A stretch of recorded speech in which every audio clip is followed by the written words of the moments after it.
Morning, everyone. I guess our knowledge helper is having a bit of a challenge with the phone right now. We're just going to see if somebody can get in contact with him by phone and see if he is still in contact by phone since he is out on the land having a fire for us. But while we wait for Peter, I guess I will get us started quickly, just having a land acknowledgement while we're waiting for Peter to join us. So we take this time to recognize that we are on the traditional territory shared between the Haudenosaunee Confederacy and the Anishinaabe Nations, which was acknowledged in the Dish with One Spoon Wampum Belt Agreement.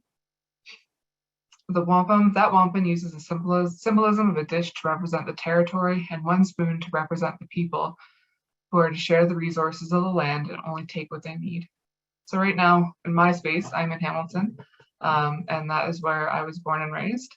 And so I acknowledge that I'm on the traditional territory of the Haudenosaunee and the Anishinaabe nations, whereas some of you may be coming from further away than here, since we have the pleasure of having you all here virtually. So without any further ado, I will introduce Peter Schuler, who is able to join us. So Peter is our knowledge helper, council member, and a firekeeper for today, and he's going to do a traditional opening. Peter, I pass it over to you. Bonjour, je vais gagner any indigo. I'm a chic and them.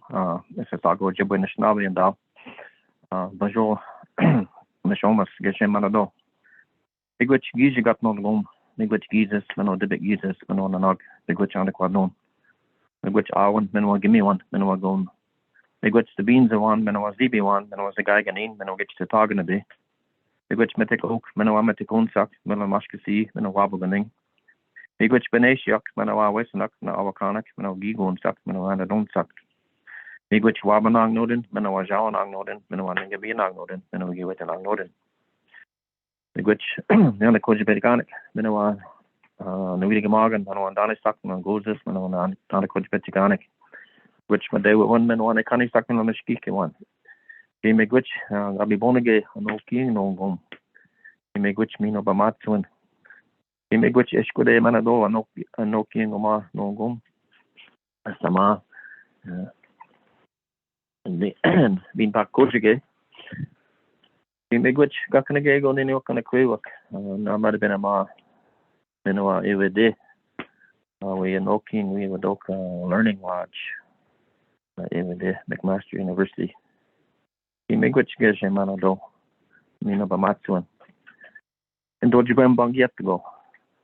I don't speak too much of my language, but I gave thanks for the rest of creation and all the non-human relatives that are working today, and for the spirit of this fire, which I have sitting beside in this teepee on New Credit.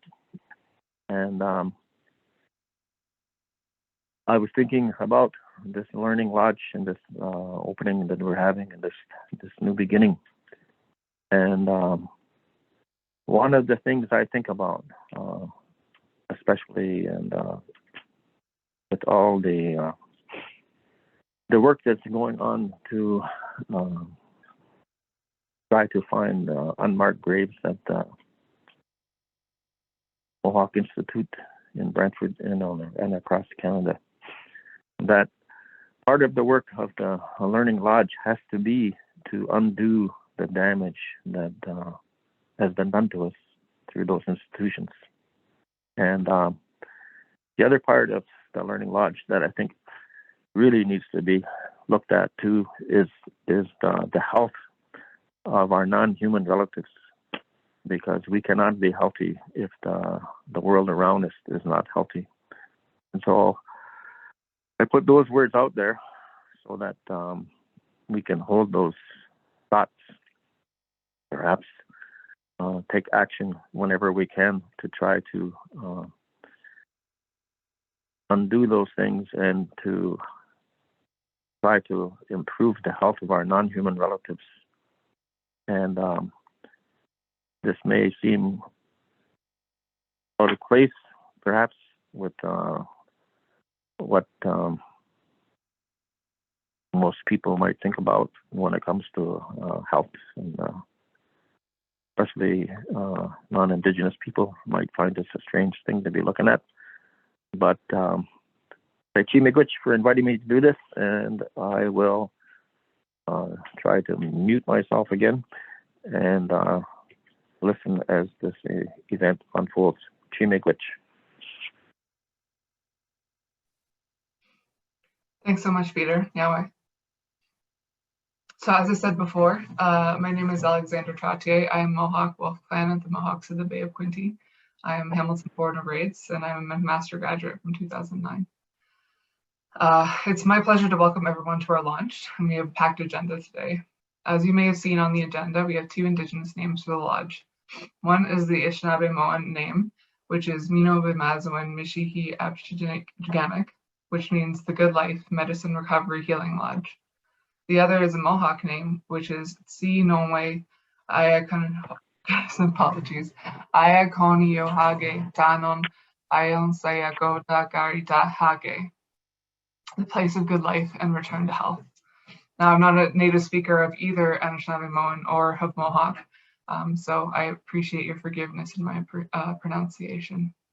It's very important for us to have these names front and center in the work that we do, because it's important to have visibility on campus, and it's important for our people to feel that they are represented in the spaces that they are in. And so that's why we have both the Anishinaabe word and the Mohawk words for the name of our lodge.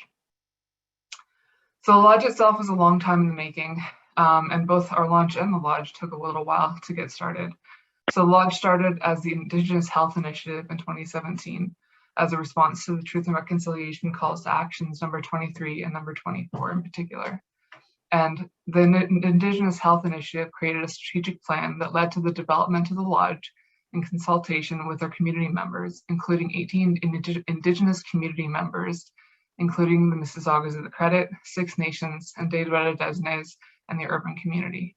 We thank everyone for their past and ongoing support in ensuring that the lodge is accountable to our people and our work reflects our community's directions. While the lodge was a long time in the making, so was our launch. We were supposed to have the launch in the same month that I started, which was June 2021. But because of the always unpredictable nature of the hiring process, it was deferred to the fall of 2021. Unfortunately, as we all know, COVID hit us with a double whammy of delayed furniture delivery and closures. So we decided that we wanted to host the launch in person in January 22, when hopefully COVID would have cleared up a little bit. As we're all here virtually, we know that this was not possible, and we look forward to having everyone come to our new space in the future and hosting some in-person events such as panels and a live theatrical performance. But that's enough for me. It's my absolute pleasure to introduce to you Wasantio Hill, who is a Mohawk Turtle Clan of the Six Nations of the Grand River Territory. She is a mother of 12 and a grandmother of 17 with a very large extended family. She embodies the concept of traditional practices and that they are a conscientious and necessary part of life. Wasantio has had a lengthy career in Haudenosaunee education that began in 1986 with a calling to work with the youngest children. Her desire to assist the community efforts to reverse the effects of residential school was the driving force to be part of the Onkwe language and culture education movement. Without any further ado, here's Wasantio Hill for a few words as the chair of our Knowledge Helpers Council.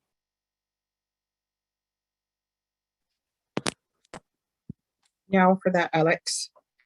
It's quite a special moment today to be here and acknowledge the several years of foundational work done by so many people with so many capacities that have been brought to these people have been brought together for this reason. This is one of the reasons that the Haudenosaunee and the Anishinaabe healthcare providers, both traditional and contemporary, have been brought together to develop ways in which that can express healthcare working side by side, allopathic care and traditional care. We need each other. And my life certainly has demonstrated that with my own health and the health of my children, most particularly my daughter that experienced cancer and and just the many times that we've needed our traditional healthcare and allopathic healthcare.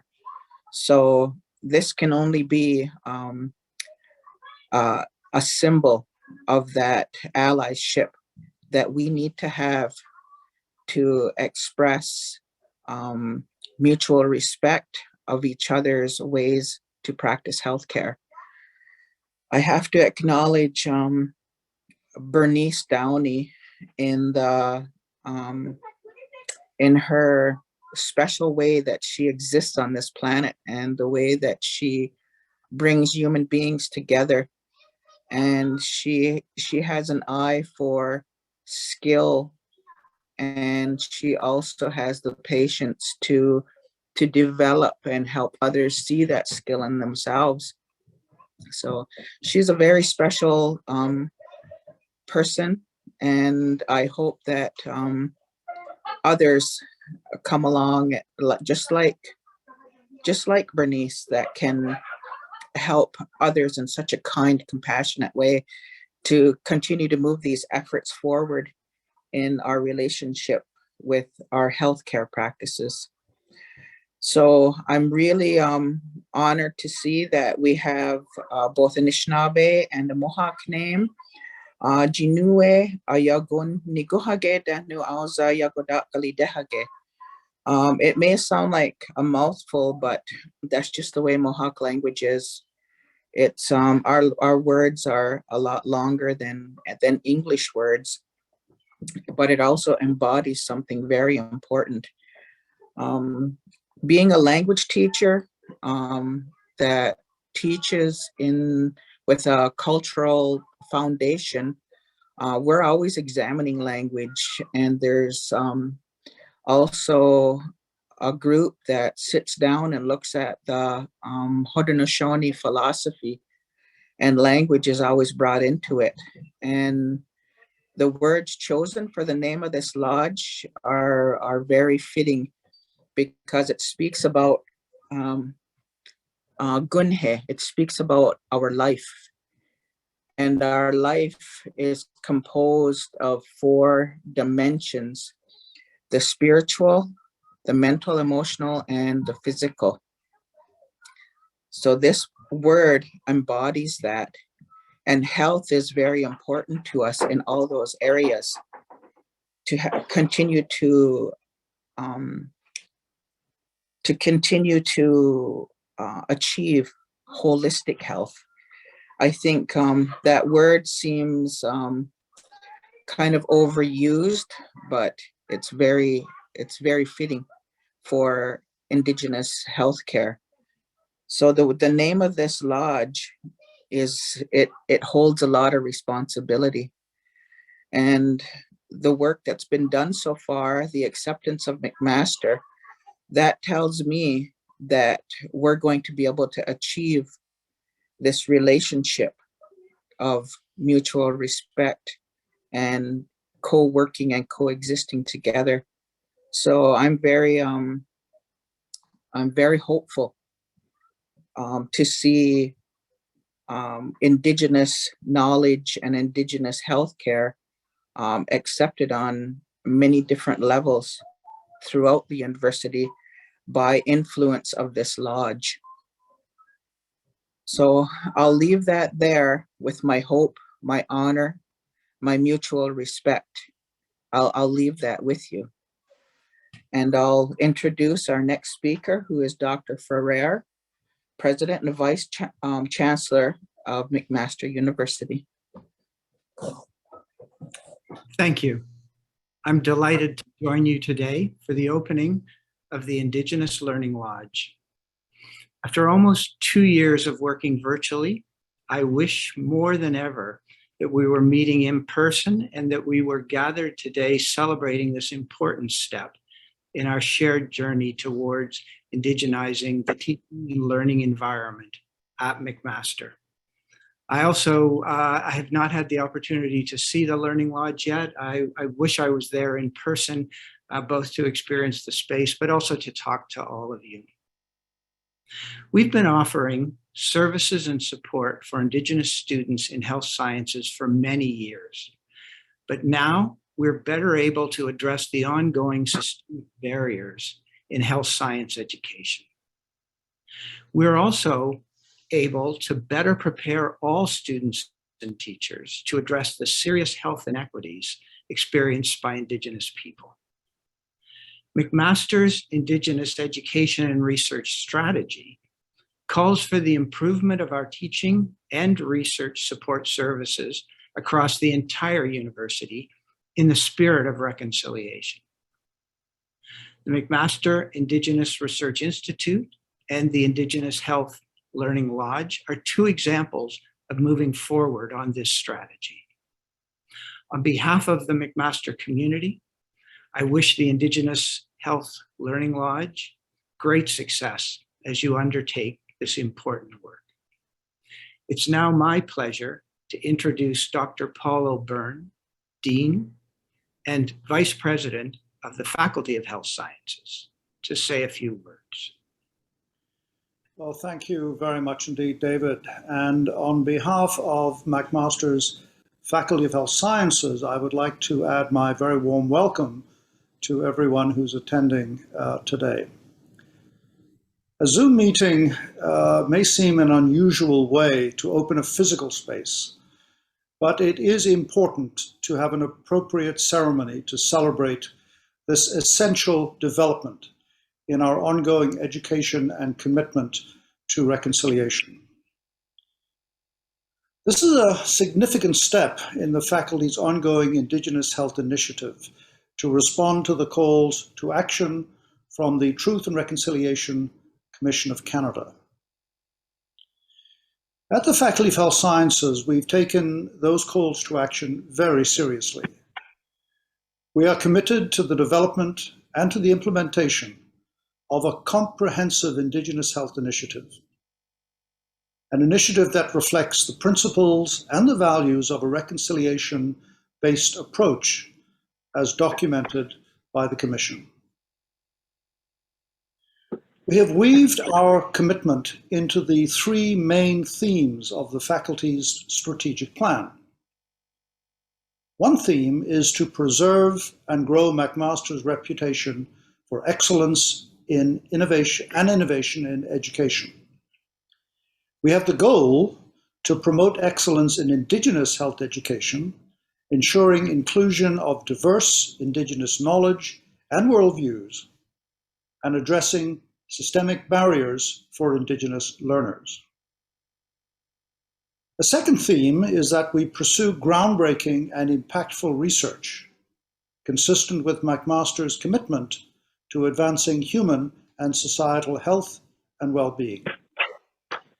Our goal is to actively collaborate with Indigenous people and promote research to improve health and well-being. The third theme is to advance the faculty's influence and leadership profile locally and globally. And we recognize that we will only do that if it includes the goal of leading and working with our clinical partners to advance health equity for Indigenous peoples. We plan, all being well, to return to campus over the next month or so, and it'll be wonderful to have the Indigenous Learning Lodge open as a safe space for the work that still needs to be done on so many levels. The Learning Lodge is meant as a place of learning and socializing for Indigenous faculty, staff, and learners, and where they will have access to traditional knowledge helpers. But it will also be an inclusive place for non-Indigenous students to learn more about colonization and reconciliation. There too we'll work on our commitment to what Bernice Downey has called indigenizing healthcare education. We must ensure our students, most especially our health professional students, have the skills-based training in and intellectual competency, conflict resolution, human rights, and anti-racism to change our culture in healthcare. I want to give a particular and special thanks to Dr. Bernice Downey, Associate Dean, Indigenous Health, for her leadership in this quest. and also Alexandre Trottier, the Executive Director of the Indigenous Health Learning Lodge, as well as everybody else who has helped make this new space a reality. It's now my privilege and my pleasure to further introduce Dr. Bernice Downey to you as the next speaker. Dr. Downey is an Anishinaabe woman of Ojibwe, Saulteaux, and Celtic heritage, a mother and a grandmother. She is a former nurse and a medical anthropologist, and is currently cross-appointed within health sciences in the departments of psychiatry and behavioral neurosciences, as well as the School of Nursing. Dr. Downey's research interests include health literacy and Indigenous traditional knowledge, and health research system reform for Indigenous populations. She is committed to addressing anti-Indigenous racism and the promotion of Indigenous self-determining approaches in health equity and systems reform. Dr. Downey currently holds a Heart and Stroke Foundation, Canada Institutes of Health Research Chair in Indigenous Women's Heart and Brain Health. And we have been immensely fortunate, indeed blessed, that she is our Associate Dean, Indigenous Health. Dr. Downey. Thank you, Paul. Ani Buju Minogijab, Bernice Downey Niganakwe Dijiknakaz, Bajig Aning Nidijnakaz, Lake St. Martin, Nijunjaba, Ontario, Dinda, Anishinaabe Kwe Nda. Greetings, good morning. My name is Bernice Downey. I have also been given a name of head woman. I'm an Ojibwe Saulteaux woman with some Cree roots as well. My family ties are with Lake St. Martin First Nations in the Treaty 2 area of Manitoba. I come from the waters of Kakigaka, Evelyn Sinclair Desjardins, who came from the waters of Caroline Sinclair, who came from the waters of Elizabeth Beardy. I am a Nindanis, daughter, an Inamama, mother, a Nokomis, grandmother, and a Shugo, auntie. My community lived experience is an urban one. I've lived in Ontario most of my life. I'm a proud Indigenous woman, and my culture is important to me. I do not have a clan. I enjoy learning our language, and I have participated in many traditional ceremonies. I also have Celtic settler ancestral roots from County Down, Ireland, a culture I know less about, but I'm also very proud of. I am presently living and virtually working on the traditional territory of the Chippewa, Odawa, Potawatomi, Delaware, and Oneida Nations. I would like to say Giji Miigwech to Knowledge Helper Peter Schuler for keeping the fire burning in ceremony for this special event and day. Miigwech to other Knowledge Helpers who have worked alongside us over the past 4 years as we developed our Indigenous Health Initiative and now our Learning Lodge. Miigwech to other Knowledge Helpers as well, including Shelley Burnham, Jai King Green, Wazantio Deneen Hill, Elva Jameson, George Johnson, Valerie King, Renee Thomas Hill, Carol Jacobs, Bertha Skye, Mian Gun Henry, and Jackie Labonte. That is a short list in comparison to all of the community representatives and elders who have contributed to the work at McMaster at large and also for the Learning Lodge. I would also like to acknowledge my Indigenous faculty colleagues, students, alumni, and former staff who over many years have worked hard to improve the Indigenous learner experience in health sciences and to address systemic barriers within the academy and in the clinical environment. There are many folks from McMaster and from community who also worked alongside us as both individual and institutional allies. Special mention to Jonathan Bramson, Sandra Carroll, Mark Crowther, Lori Davis Hill, Susan Denberg, Sue Galloway, Nick Cates, Laura Kobayashi Brown, Connie McKnight, Alan Neville, Paulo Byrne, Joanna Perazzo, David Price, Evan Salt, Connie Thibodeau, Tammy Troy Hempy, Mark Walton, Rob White. Again, there are so many more allies, and we are grateful for all of your contributions. Special mention also to Geho Thomas and Alex Lee, initial members of my startup team who worked so hard to support my role and advance our vision. Today is the most appropriate day to celebrate the launch of our Learning Lodge, as it is also being celebrated as the UNESCO International Day of Education. According to UNESCO, not everyone has access to education, and thus their goal is to raise awareness and celebrate the role that inclusive and equitable quality education plays in peace and development, gender equality, and breaking the cycle of poverty that is leaving millions of children, youth, and adults behind. Similar to Canada's Truth and Reconciliation Commission's calls to action, UNESCO states that business as usual is no longer an option. The transformation of the future requires us to change the course and rethink education. They call for repairing past injustices and reorienting the digital transformation around inclusion and equality. Thus, their theme this year is changing course, transforming education. It is stated that transforming the future requires an urgent rebalancing of our relationships with each other, with nature, as well as with technology. At my first meeting with Dean O'Byrne in my role as Indigenous Health Lead, I advised him that the first year of this work was only about building relationships, both on and off campus. We can all be proud of the progress that has been made. This relational approach is key to our work within the Lodge and is keeping with the spirit and intent of the Truth and Reconciliation Commission calls to action, more specifically, the call out to medical and nursing schools to address serious health inequities of Indigenous peoples, graduate more Indigenous healthcare practitioners, and train non-Indigenous health professionals. We remain committed to this reconciliation approach that is aligned with self-determining implementation principles. We're shifting into an implementation phase now with the Lodge, further defining our priorities to ensure that we stay the course and remain aligned to both the Academy and Indigenous community priorities. An important element will be the recruitment of full-time faculty to advance the curriculum development and other pedagogical elements. We are engaged in the development of an implementation plan and an evaluation framework. We are also committed to the collaborative work ahead to educate and facilitate the integration and harmonization of Indigenous ways of knowing and being into the education, clinical, research, and policy realms.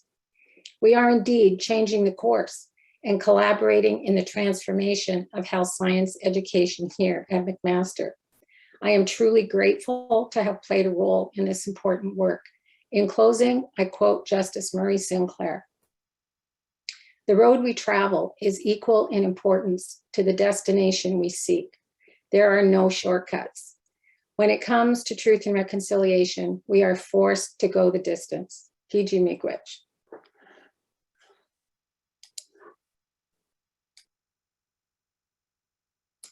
So I would like to turn it back over to Alex Trottier. Thank you so much, Bernice. Thank you so much, Bernice, Paul, David, and Wasantio for your wonderful words today. It really warms my heart to hear all of the wonderful things that we have planned and all of the wonderful things that have led to our opening and launch. And further to that thought, we will continue today's presentation to start to honor those who have been a part of the Lodge and who have done amazing things for the work of Indigenous health and Indigenous cultural safety. And so first we'd like to bring forward Susan Denberg to speak about Karen Hill's contributions. Thank you very much, Alex.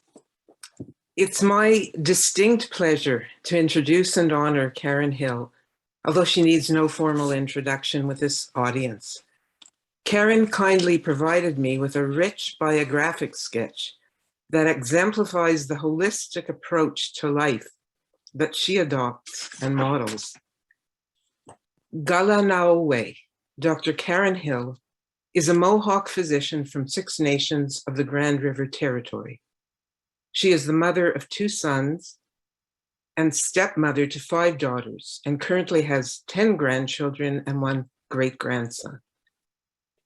She completed medical school in 2003 and family medicine residency in 2005, both from McMaster University.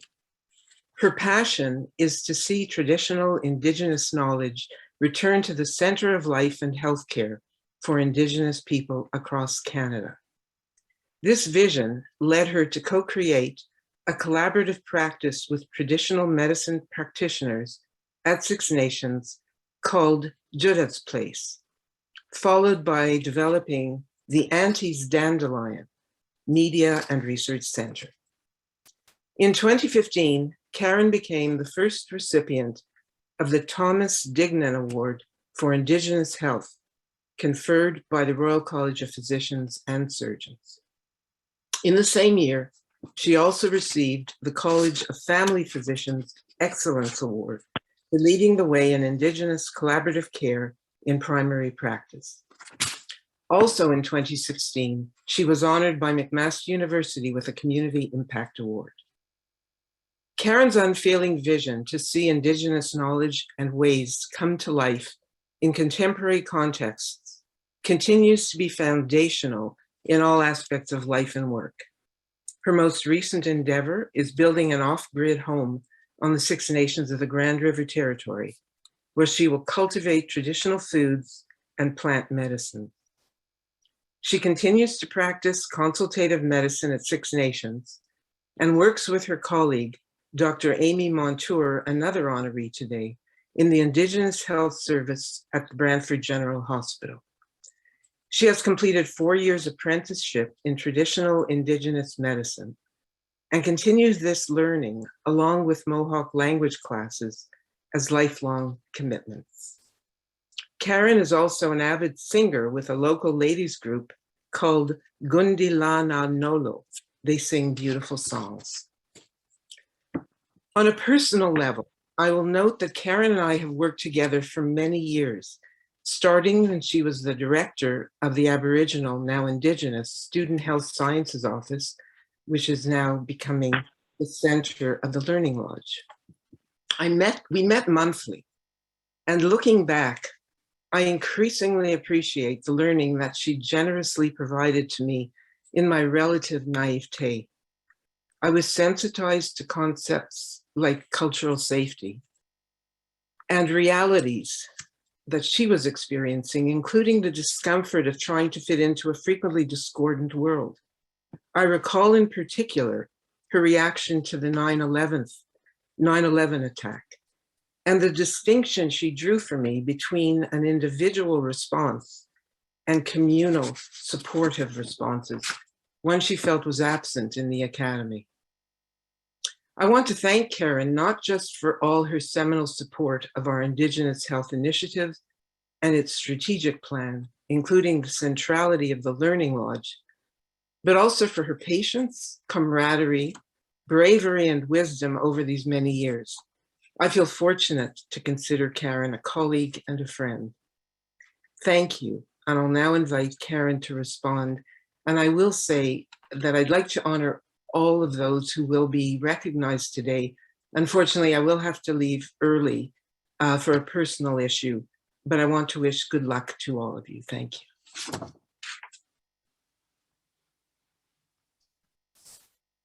Onyawagoa, Susan, Watkunwalado to you and to everybody on the call today. I just want to say thank you to everybody, because for me, when I think about this day, it's been a long time coming. I often say in meetings, I remember in 1994 when we had this conversation, because I started doing this work many years ago when I was still, before I was a physician, and I was still working in the community at the Six Nations Polytechnic. So, it's good to see a lot of the things that we talked about back then with many of our chiefs and elders that are past now, to see some of these things come to fruition, like the Indigenous Health Learning Lodge. And it has been a long road, and it has tried my patience for sure. But, taking the lessons from my mother, who, always said, this isn't personal. It isn't about me. It's about the bigger picture. And the work that we're doing here is the work of the Creator. It's the work that all of us are doing, as we find those places and ways to come together, in the way that we really are, which is connected, right? As a human family, as we find those ways to work and live out of those connections and out of the true nature of who we really are, that's the Creator's will for all of us. And I'm just so blessed to be part of that bigger picture with all of you here. So I thank you very much, Susan, for speaking on behalf of the faculty and the university, because when you acknowledge me or you acknowledge any one of us, you are acknowledging Indigenous people everywhere. And it's taking us one step further to realizing that reality here on Earth, that we are truly all connected. So now Agoa very much. And I will pass it back to Alex. Thank you. Thank you so much, Susan and Karen. It's just so wonderful to have a working environment where we have some amazingly knowledgeable and powerful women who are able to push the lodge forward and remind us of the past and where we came from. Next, we'd like to honor Dr. Patricia Ferrugia, and first we will have Matt Sebald speak, and then Cheyenne Bates. Thanks so much, Alex. It's such an honor to be here with all of you today to virtually celebrate the launch of the Indigenous Health Learning Lodge. As the Associate Dean of the undergraduate MD program, I've seen firsthand just how much the tremendous efforts of all of our Indigenous faculty have supported our students and helped educate all of us, staff and faculty, in addressing and promoting Indigenous health. I so look forward to this space, the Indigenous Health Learning Lodge, being opened to facilitate the faculty's work. And as part of this honoring ceremony, it is really my privilege to celebrate and recognize one of our MD faculty and senior leaders, Dr. Patricia Ferrugia, who is our inaugural chair of the Indigenous Health within the undergraduate MD program. Dr. Patricia Ferrugia is truly an exceptional individual. She is of Ojibwe descent. She's a graduate of the McMaster MD program, a former class president, an orthopedic surgeon, and an assistant clinical professor within the Department of Surgery. Dr. Ferrugia has built a long-standing relationship with the undergraduate MD education program since she graduated. She's held so many roles: clinical skills facilitator, problem-based learning tutor, integration foundation planner. And even in addition to her current role, chair of Indigenous Health, she's also the director of one of our 5 pre-clerkship foundations, the Integration Foundation Unit. As our inaugural chair of Indigenous Health, Dr. Ferrugia has taken on such a vital role within our MD program, a role that she played an enormous part in shaping.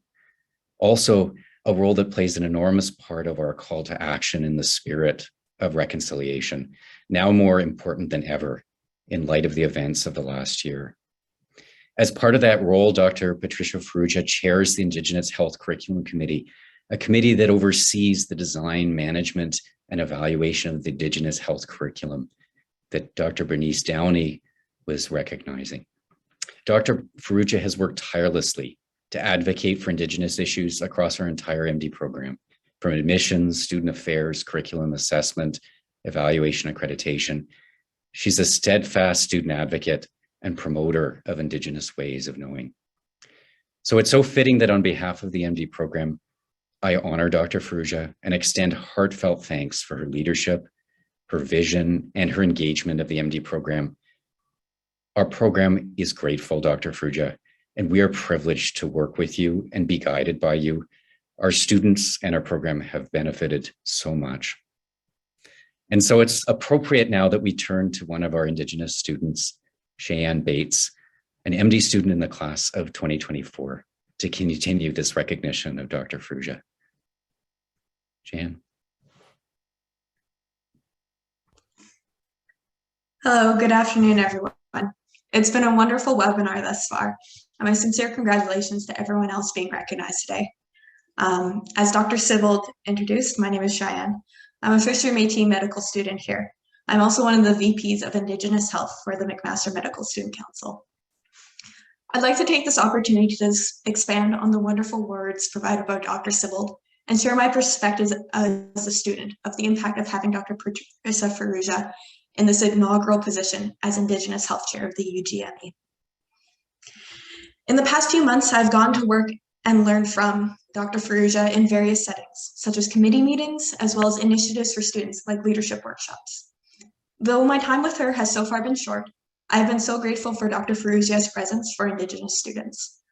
By leading by example, Dr. Farrugia has demonstrated how to be a strong, steady leader.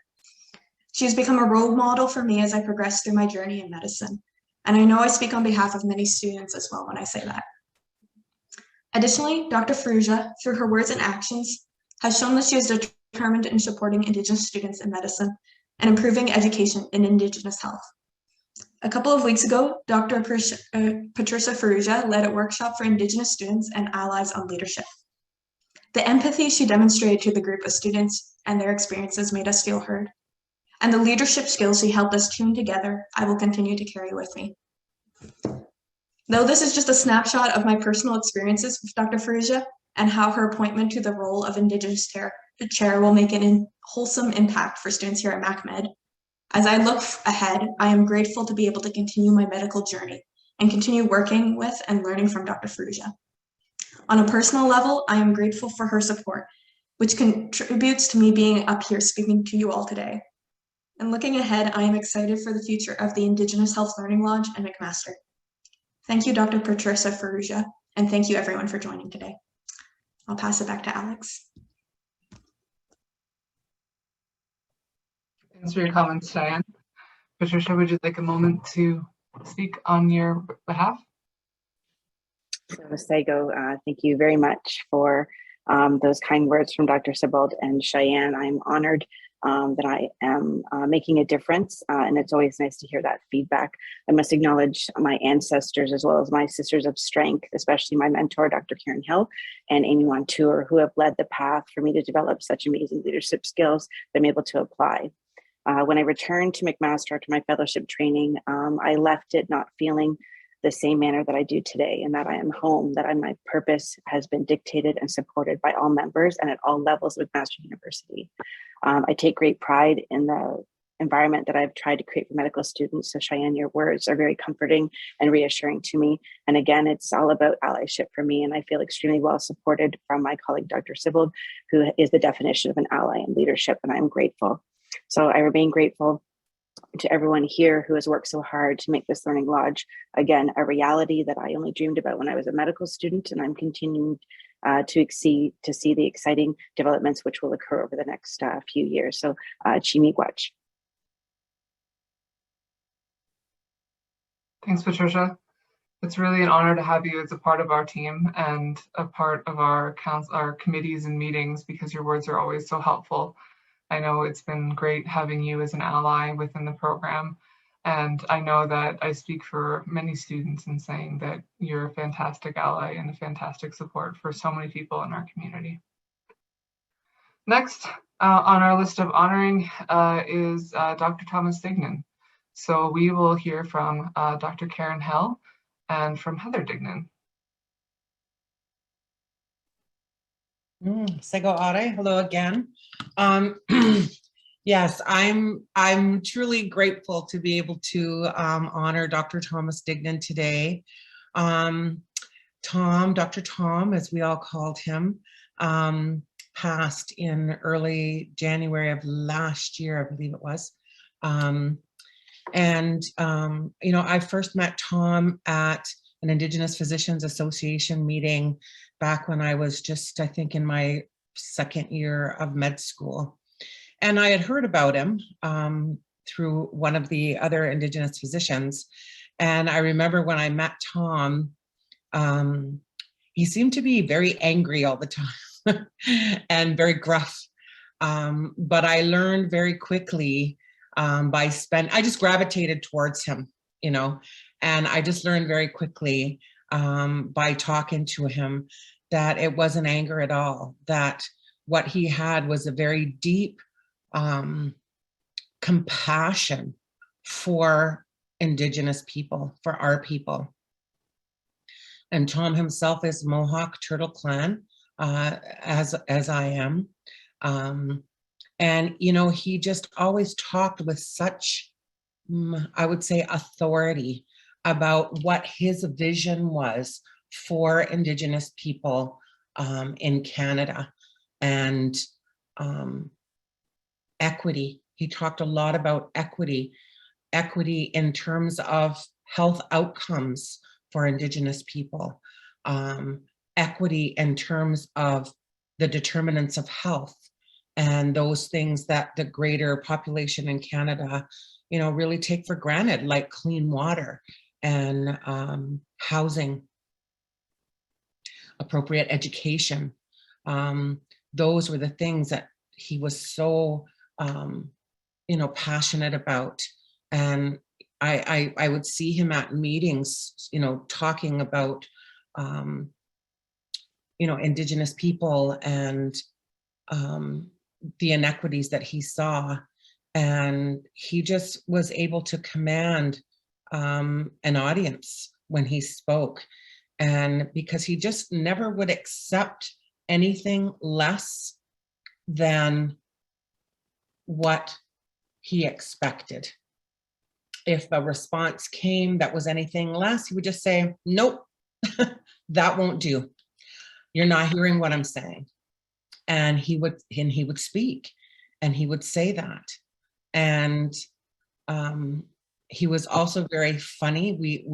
Him and I always would be the bad kids sitting at the back of the meeting room with Barry LaValle, laughing and talking and drawing pictures, and like the bad kids in a classroom.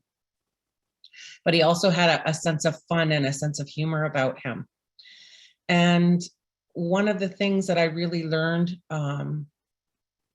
from Dr. Tom was to stand up, was just to stand up and speak out the vision that I was given as well, and what brought me into medical school, to honor our own gifts, honor my gifts, because that's how he moved forward. He honored the vision that he saw. He honored the gifts that he had, and he honored his relationships.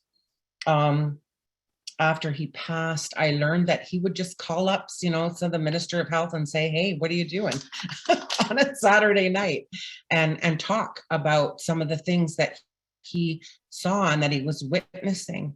He bought his own plane, learned to fly, would fly into northern communities. He was like one of the first doctors to do that, and he did it on his own dime with his own energy, because he was very passionate about what he meant about equity.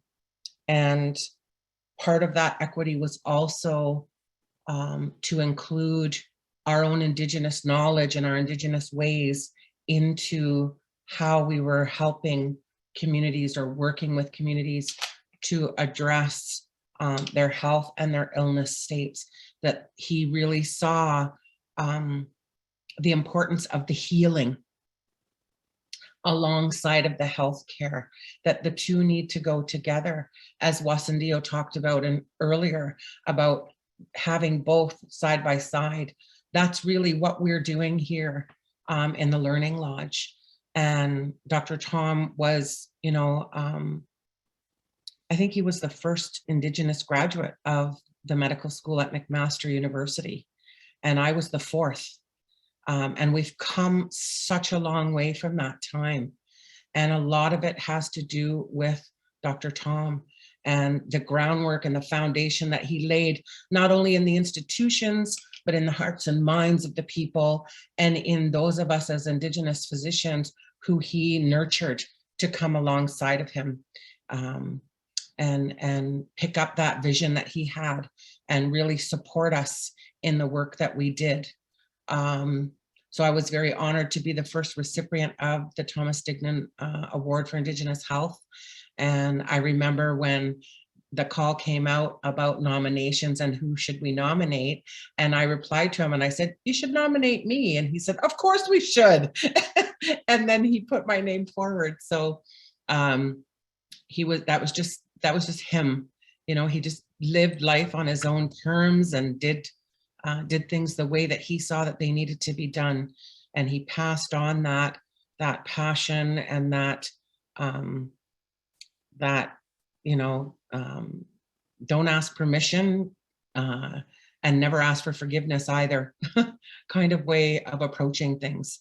And so I was very honored that he was, a mentor and a friend to me. And I was honored to support him during the last months of his life as well, utilizing the traditional knowledge I had in collaboration with one of our traditional medicine practitioners. And I was so honored that he reached out to me during that time as well. So I'm so grateful that we are honoring him here at McMaster University, and that we will be having a plaque for him in the Indigenous Health Learning Lodge, and hopefully teaching the new grads as they're coming through the work that he did and the groundwork that he laid for us to continue to do this work, the creator's work. So now Goa. And I will ask, I believe, Heather Dignan to share a few words as well today.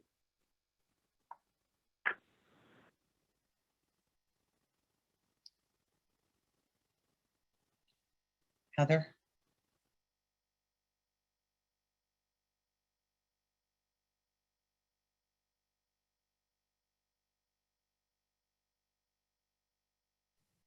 Looks like Heather's having maybe some slight technical difficulties, but while we wait for her to sort out her mic, I will share with you the plaque that we've created for honoring Dr. Thomas Dignan, which will be in our student space in our new office. So Dr. Dignan will have our student space dedicated to him with this wonderful plaque.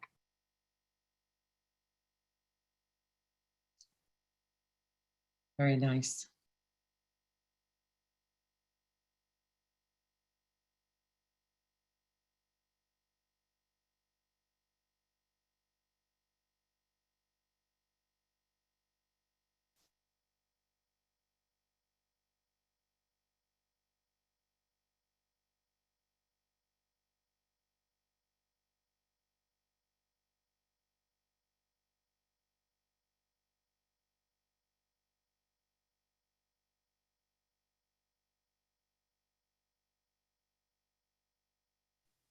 All right, Heather, it seems like your mic is not being the friendliest today, which sometimes it happens. Oh, I think you've left and rejoined. Hopefully it will work now.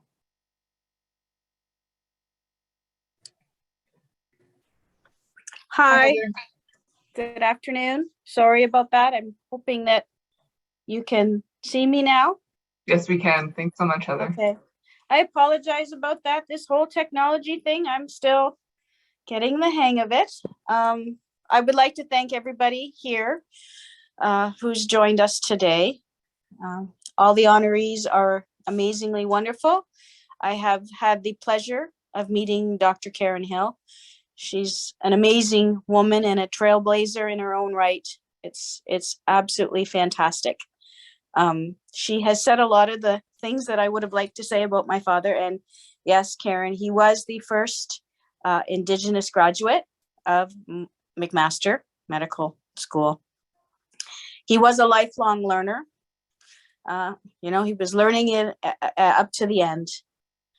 And he would be proud, immensely proud, to see his alma mater has come so far and has opened the Indigenous Health Learning Lodge for Indigenous students and allowing them to have a safe place to learn and share and congregate, as well as for any other students who would like to come and learn about our history, knowledge, and background.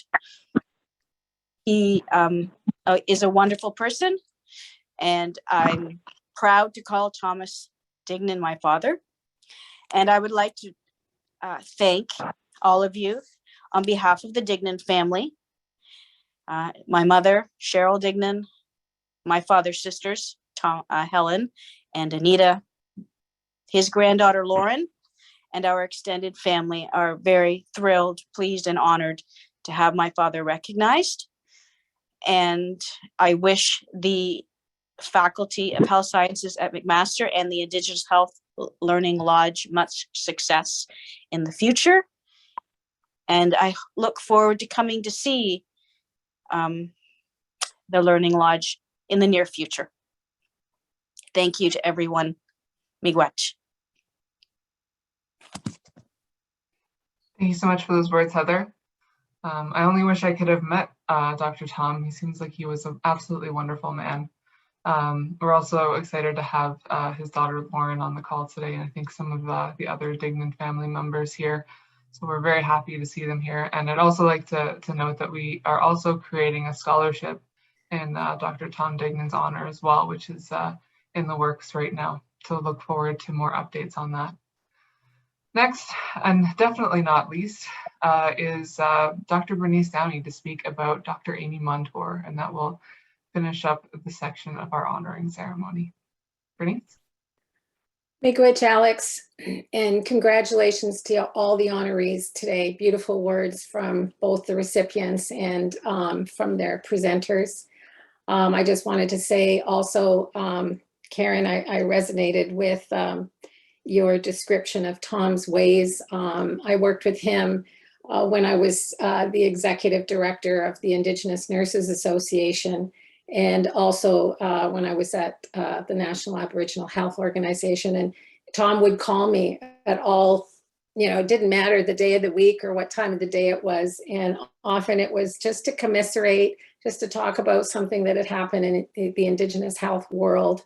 And, I used to find it comforting and validating to hear from him. So he is greatly missed. And thank you, Heather, for participating today. So without further ado, I would like to talk about Dr. Amy Montour. Amy is an Oneida woman from the Six Nations of the Grand River Territory. She is a mother and a grandmother, a colleague and a friend. She has completed a Bachelor of Science in Nursing, a Master of Science in Nursing, and a Doctor of Medicine degree, all at McMaster University. Many of us have heard Amy describe herself as a Mac lifer. She works clinically as a palliative care physician and family physician for the elderly. She has been the team physician since the Six Nations Reserve Palliative Care Initiative began in 2013. She is highly regarded by her peers, and she is consulted widely for her expertise. She has made a major contribution within the Faculty of Health Science as a student, alumni, faculty member, leader, and consultant. She was the site director of the Grand Erie Six Nations Center at Brantford General Hospital, a Department of Family Medicine initiative supporting medical residents. She also was the inaugural Indigenous Health Consultant to the Department of Family Medicine.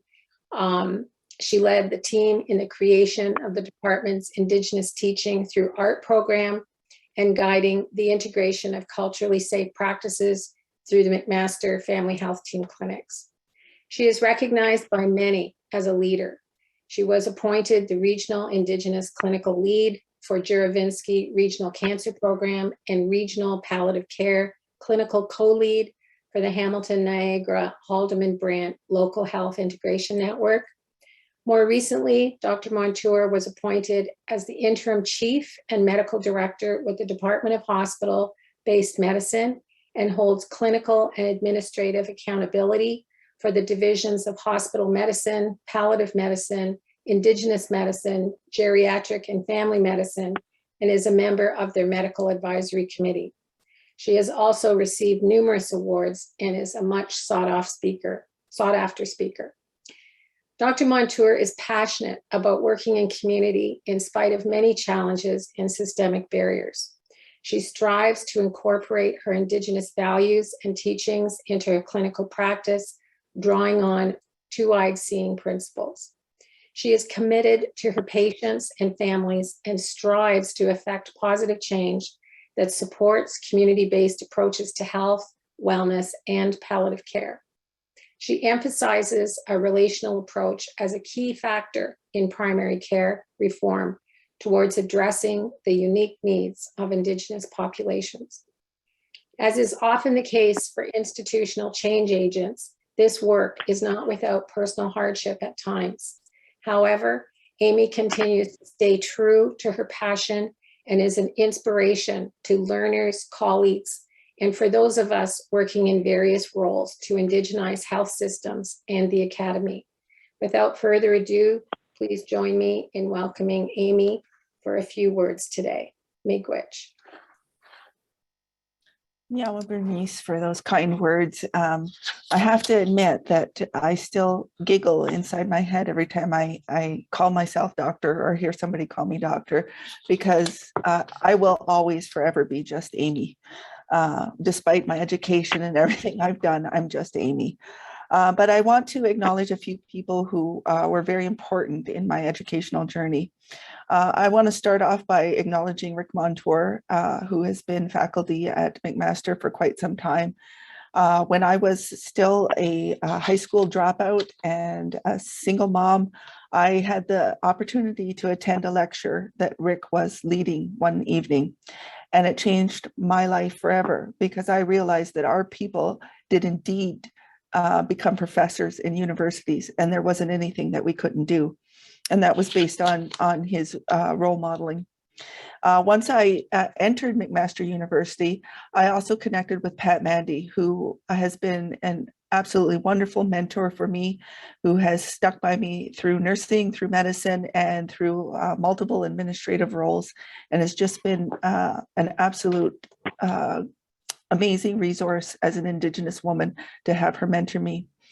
I also want to acknowledge Dr. Karen Hill, who blazed a trail before I came along. And when I wanted to follow in her footsteps, she said, absolutely. And she helped me find a way to do so. I've been working with Dr. Hill since I was a resident, and we continue to work together as colleagues. And I am so thankful for her everyday encouragement to keep going. I also want to acknowledge Dr. Bernice Downey, who has been a mentor to me, who has brought a whole different vision to me of what academic life looks like and how change can be made in academia. I acknowledge her for her courage and her bravery and the work that she is doing, and for bringing us all together and leading the effort to open this learning lodge, which is so needed in our community. I also want to acknowledge Dr. Ferrugia, who is just a delight always, who is always encouraging whenever you see her somewhere. She always has kind words and helps you to get on to the next task. I want to especially acknowledge Wasantio and our knowledge keepers who have been all along the way. I'm thinking of Grandmother Renee, Bertha, George Johnson, Alva Jameson, all of the knowledge keepers, Val King, who have crossed my path, who have taken the time to teach me something, to have patience with me as I learn more about myself as an Indigenous person and as an Indigenous clinician. I just want to thank them so much for their guidance and for their acceptance of me as a Western physician, but as an Indigenous person as well. And I want to thank McMaster University for continuing the work. I believe that we have come a long ways, and we still have a long ways to go, but I acknowledge all of the leadership that has allowed the Learning Lodge to come into being. And I just look forward to seeing what McMaster University can do in the future for my people. Thank you.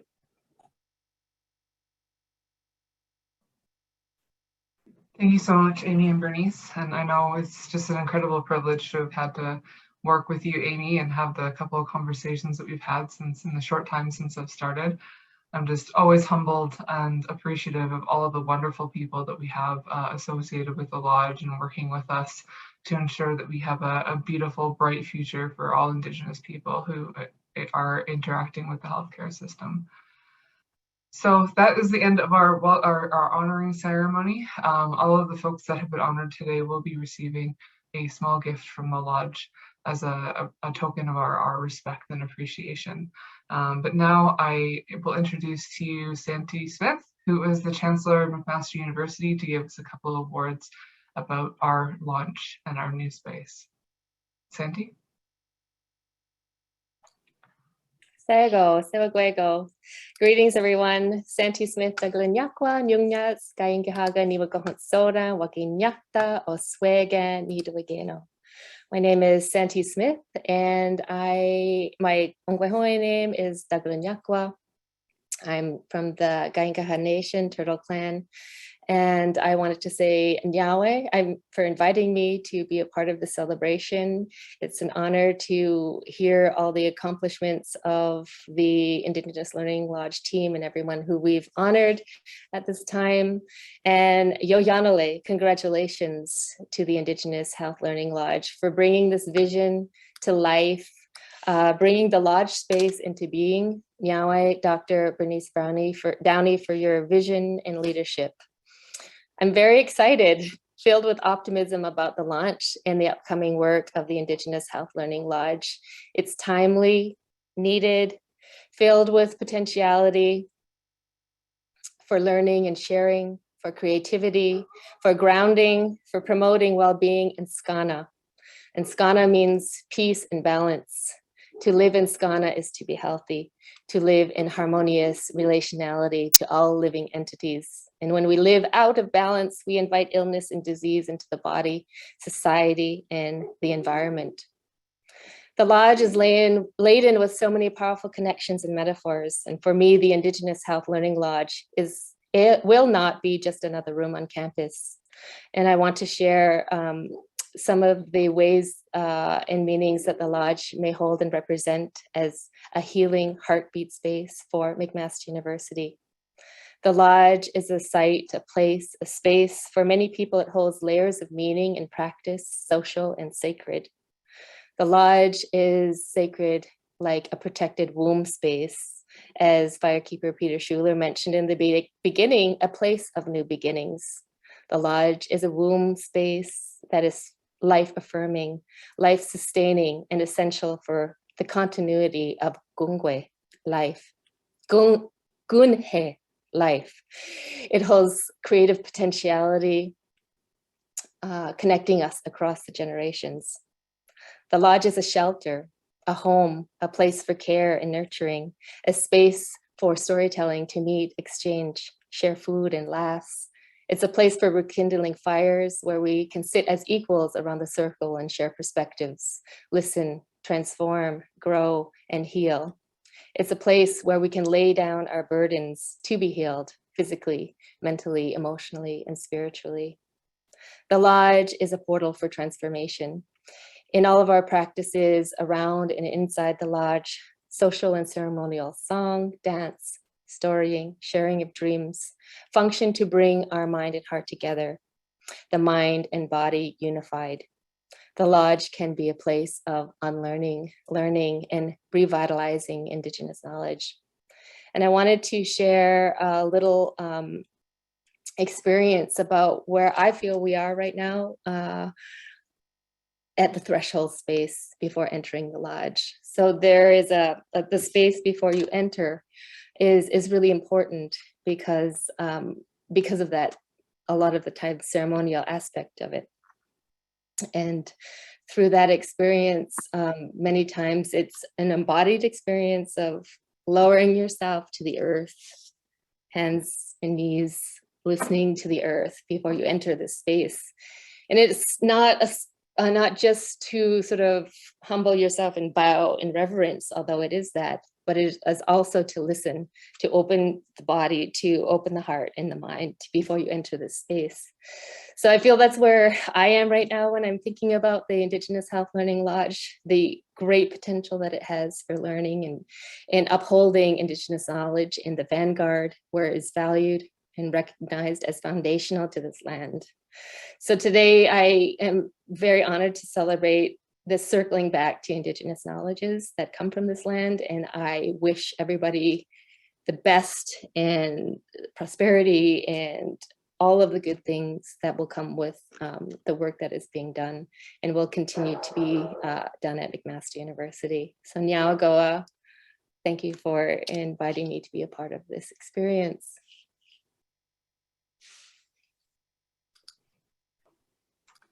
Thank you for your wonderful words, Santi. They're greatly appreciated. And moving off of your words, I'm excited to show you a quick virtual tour of our space so that you can have a quick glimpse at what the space looks like. So I will share that now.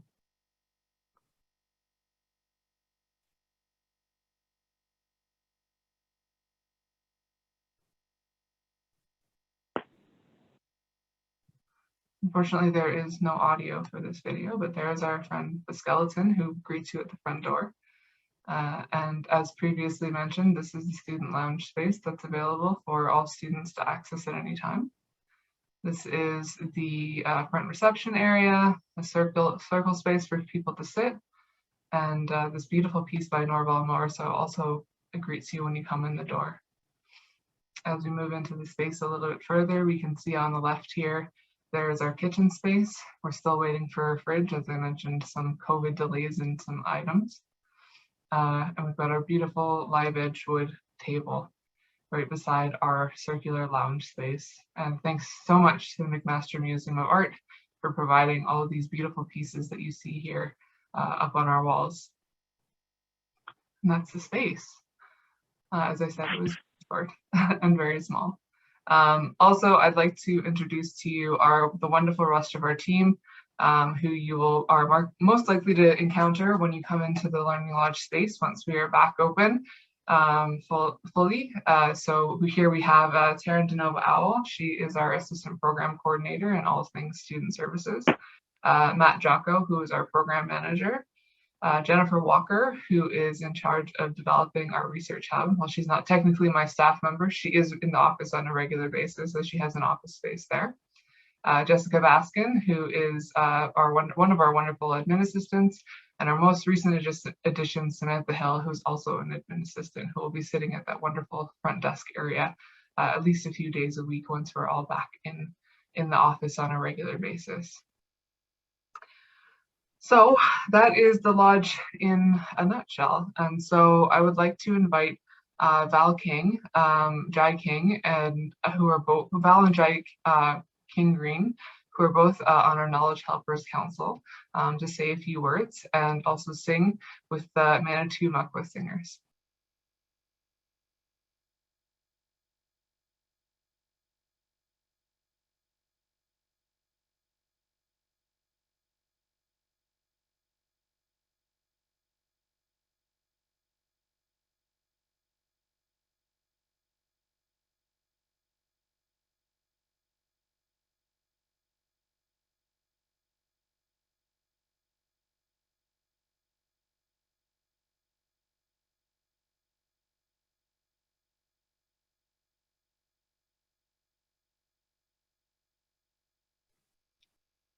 Val, are you still here?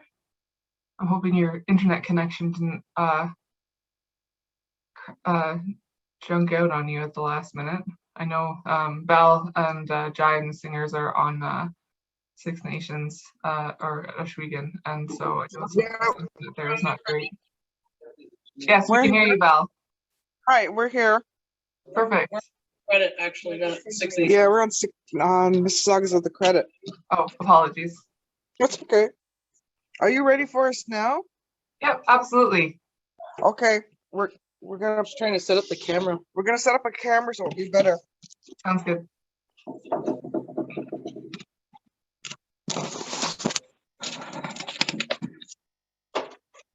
Gonna use yours? What? No, just use your phone. Okay. Just use your phone. Okay. Okay, Maya.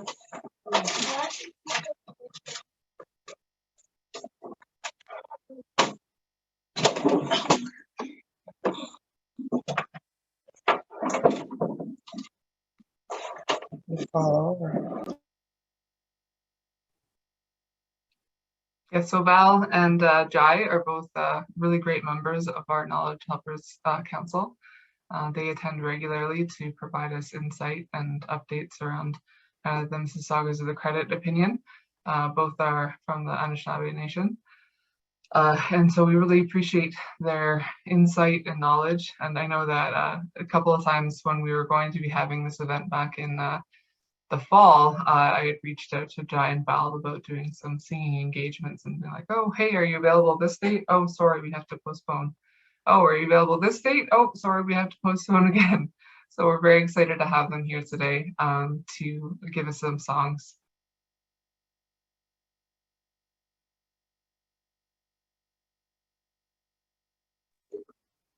Can you hear? Can you hear?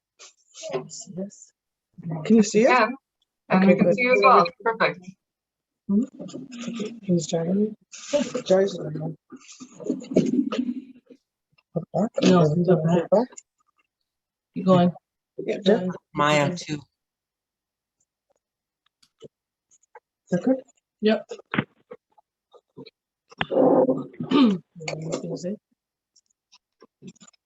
No, I just want to say congratulations on listening as everybody's been being honored for everyone's part, vision, everyone's words, everyone working together in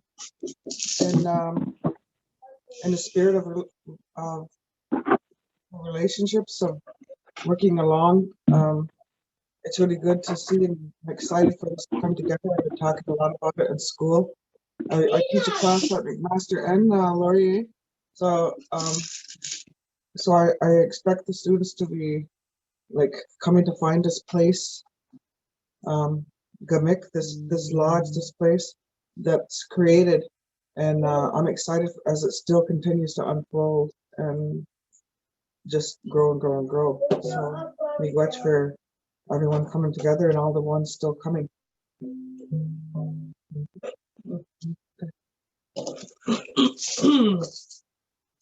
Yeah.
No, she's still there. She's in there 15 minutes. Oh. So I don't know the vibrations on the ground. Okay, Alex,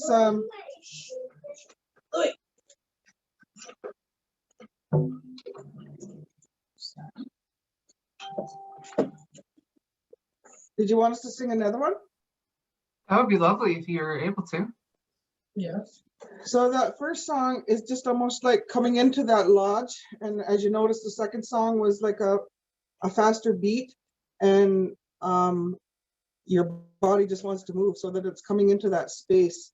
And everything that everybody has talked about, coming into that space and honoring that space, even though we're not physically there. And some of you may be there working in and out of that space and preparing that space until that time is for that to come open, for more people to come in.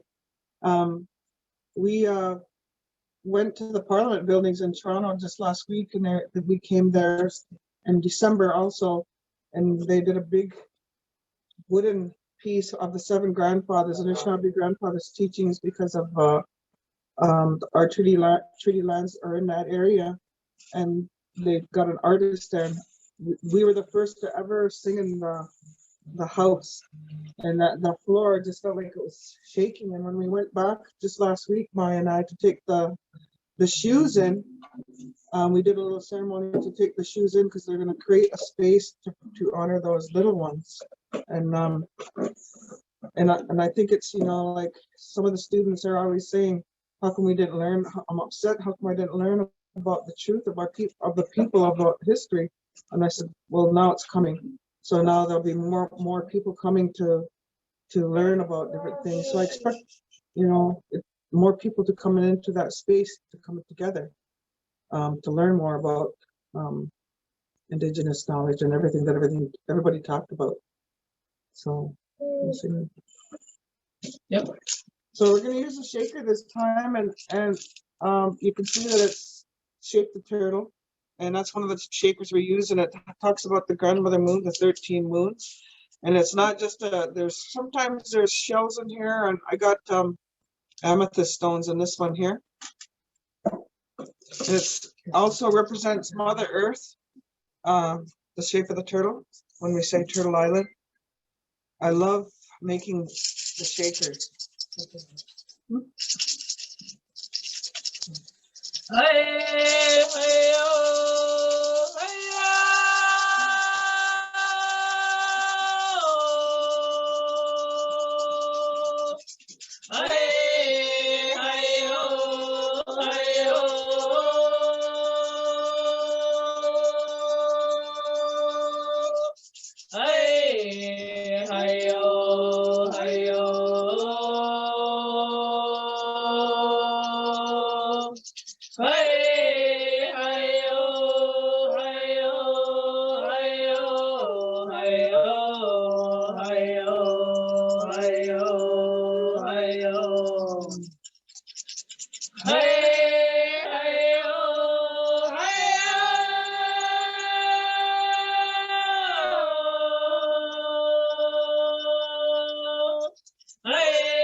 So that song came from Bruce Elijah, and it came from BC, and that talks about your spirit, your body, your mind, your spirit, and emotion, and how when women sing that song, how it pierces the sky realm and goes right up to Creator. And but when they say your spirit is low, that fire is low, this song helps fan it back. So part of our spirit might go over the water, part might go over tall grass, and part might go over the mountain. So when we sing this song, we're calling it back and fanning it so that it shines really bright. So this is one of the songs that sometimes whenever that song is called to sing to help fan that, and everybody that hears that song. When I first heard it, it just felt like they picked me up by the shoulders and just picked me up. And then Bruce said to me at that time, he said, "You can have that song now. You can sing that song." So this was the first song I ever learned and brought back to my community of many songs that we teach our community and all over the place now. Sing this song. So miigwech for inviting us, for listening, and for sharing some songs with everybody, and with our relatives, Nindaway Maganadok, which means all of the flowers that are like behind you, Alex, the beautiful flowers, in honor of this medicine lodge. Minamamadzawin, Mishkeke of Jishnak Kamik. Thank you so much, Val, and for the rest of the Makwa singers today. I truly resonated with that last song you sang, and it definitely lifted my spirits up and feel very refreshed. So thank you for letting us end on such a beautiful note. And I'd like to finally invite Peter Schuler to return to us to do the closing. And once Peter is finished, that will be the end of the webinar today. So I encourage everyone to say goodbye, and I'm sure we'll meet again. I encourage everyone to come and visit us in MDCL 3510.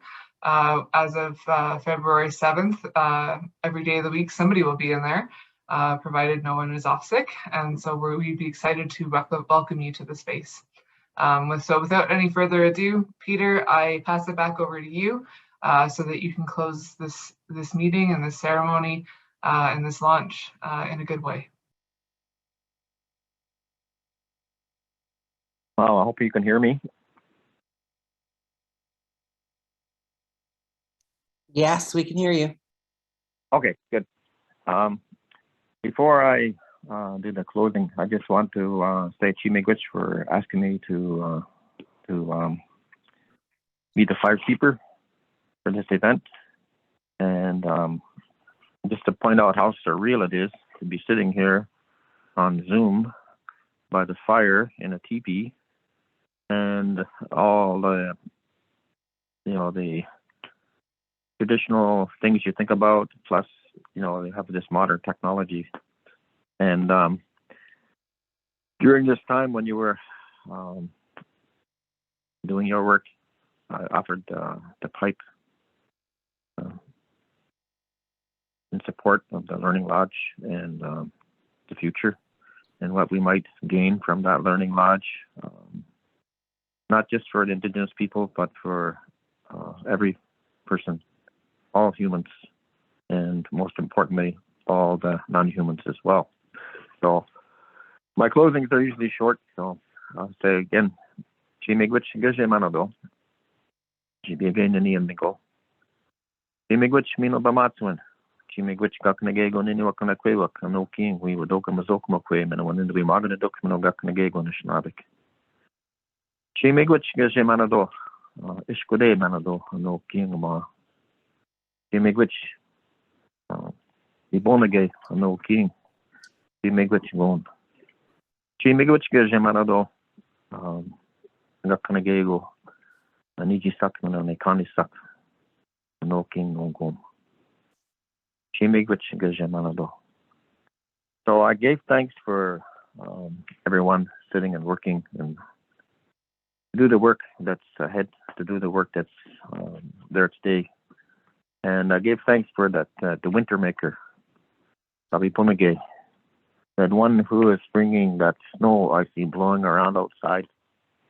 And it's great to have winter. It's great to have the cold that is supposed to be here at this time. It is great to have some snow and to see all the birds that come a little bit further south to come to the bird feeder and accept that little bit of offering I give to them. And I recognize my non-human relatives and how important they are. And I hope that everyone listening, if they don't do that already, that they will begin to do that. And if you're in a position to feed the birds, feeding the birds will help you. It will help them too.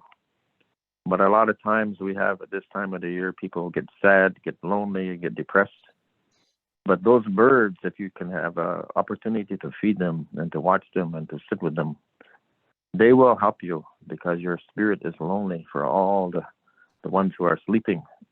For all the ones who went south and are enjoying their favorite tree down someplace in South America or Florida, your spirit misses them. And it's good to understand that's what's happening.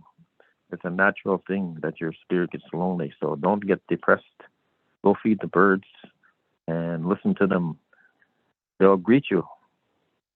They will get all excited. They come out of the trees. They can see you coming. The blue jays will announce that you put food out. Those little birds they will talk to you and give you encouragement. So with that, I'll say Chimigwich again for inviting me to do this. And for the Ishkode Manado, the spirit of the fire that has taken the tobacco, lit the pipe. And so, Gigawaba Minawa. I will see you again.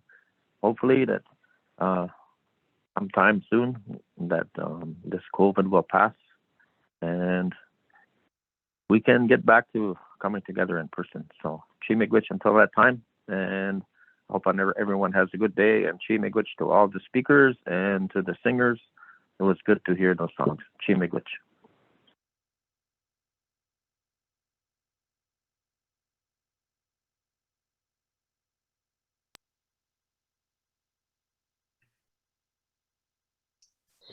Nyamagoa, Onegiwahi.